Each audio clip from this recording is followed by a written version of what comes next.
여러분, 요즘 신흥국들 금을 썰어 담는다 이 표현이 어울릴 만큼 중앙은행이나 혹은 공공기관에서 금 매수량이 폭증했습니다. 폭증. 올 2분기요. 여러분 2분기에 금의 순 매수량은요 200톤입니다. 200톤. 전분기 대비해 보면 50% 늘었어요. 전분기가 그러면 100톤이었다는 거잖아요. 그리고 분기 기준으로 봐서는 2년 만에 최대치입니다. 2년 만에. 작년에가 금 매수량이 굉장히 적었거든요. 10년 만에 가장 적었다. 전 세계 금 작년의 매수량이 326톤이었어요. 그런데 올해 들어와서 지금 확 달라진 분위기잖아요. 그죠? 확 달라진 분위기. 그럼 누가 사느냐? 자, 태국이 말입니다. 태국은 4월, 5월 두 달 동안에 90톤을 샀습니다. 90톤. 굉장히 많이 샀죠. 지금 금 보유량이 거의 종전보다가 한 60% 늘어나서 244톤으로 최고 수준을 달하고 있고요. 태국 외환 보유고의 6%에 해당됩니다. 6%. 브라질 중앙은행도 사들입니다. 2분기에 54톤의 금을 매수했습니다. 54톤. 브라질 중앙은행이 금을 이렇게 산 것은 2012년 이후 9년 만에 처음입니다. 9년 만에 처음. 야, 왜 이렇게 살까? 그러면 신흥국만 사느냐? 꼭 그런 것은 아니다. 신흥국이 많이 사기는 하지만 선진국도 산다. 일본도 삽니다. 일본도 보면 이게 2025년 2021년 5월 기준으로 보면 846톤을 보유하고 있습니다. 인도도 696톤. 이것도 신흥국이죠. 태국이 제일 많이 산다고 했고요. 지금도 많이 사니까요. 헝가리도 마찬가지예요. 94톤. 아르헨티나 62톤. 아랍에미레이트 55톤. 에콰도르 22톤. 체코 9톤.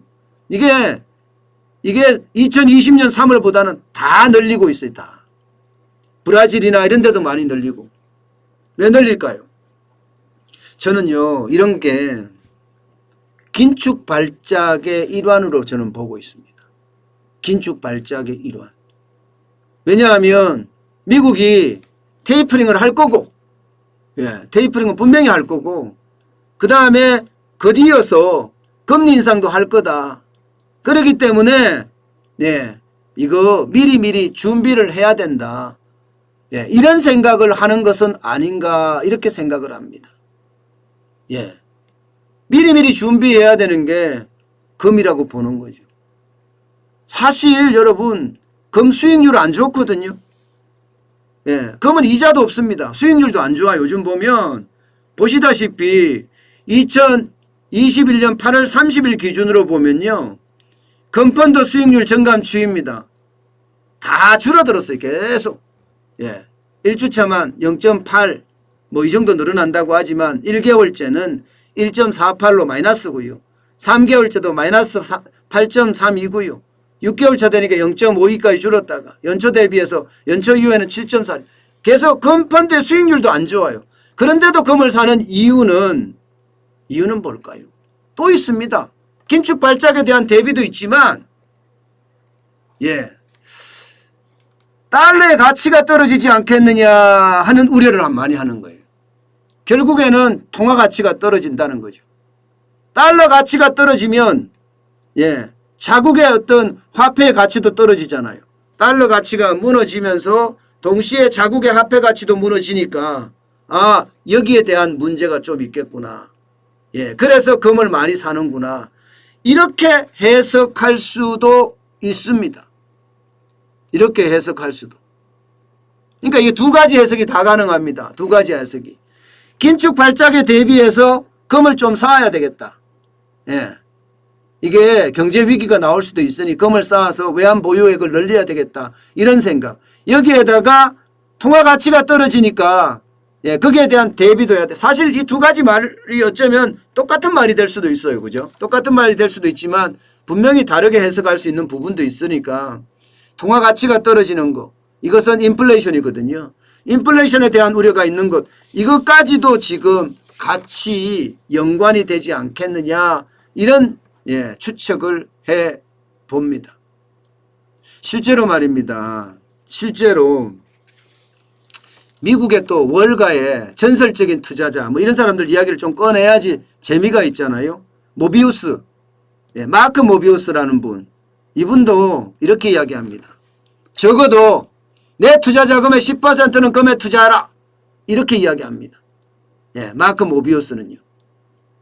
지금 이야기하는 게 그대로 제가 읽어드리면 엄청난 양의 통화 공급량을 고려하면 내년 전 세계적으로 통화 가치가 하락할 거다. 그것도 상당히 심해질 거다. 이렇게 이야기를 하면서 전체 투자 자금의 10%는 꼭 실물인 금에 넣어야 된다. 이렇게까지 이야기하고 있습니다.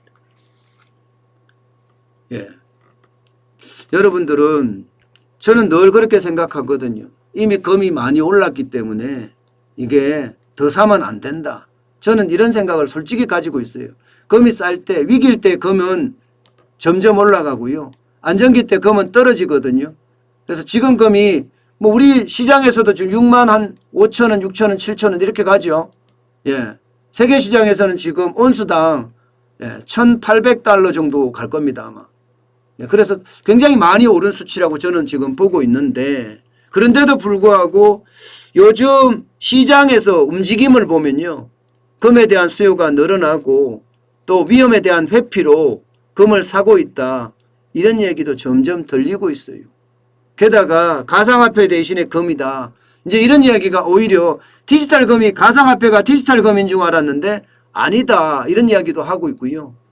그렇기 때문에 금에 대한 것은 저는 늘 신중하게 생각을 하고 여러분들이 꼭 투자를 해야 된다면 내가 필요한 만큼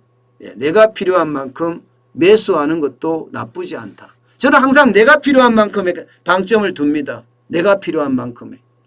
그게 가장 중요한 이슈이기 때문이에요. 내가 필요한 만큼은요. 뭐 여러 가지 이유가 있을 수 있어요. 여러 가지 이유가. 그죠? 여러 가지 이유가 있으니까 그 이유에 적당하게 합당하게끔 저는 금을 가지고 있는 것도 충분한 방법이라고 생각해요. 자산가들은요. 실제 골드바를 집안 금고에다가 넣고 있다고 이야기하는 사람들도 많습니다. 그만큼 이 뭐라 그럴까 인플레이션에 대한 위기, 통화 가치의 어떤 폭락 이런 것을 예견하고 있는지도 모르겠습니다. 저는 뭐 금을 그렇게 갖고 있는 사람은 아닌데요. 돈이 많으면 모르겠으나 그렇게 갖고 있는 사람은 아닌데 제 방송을 보는 많은 자산가 분들도 저는 조금씩 가지는 것도 방법이다. 저는 그렇게 생각을 합니다. 필요한 만큼 사라. 이렇게 말입니다.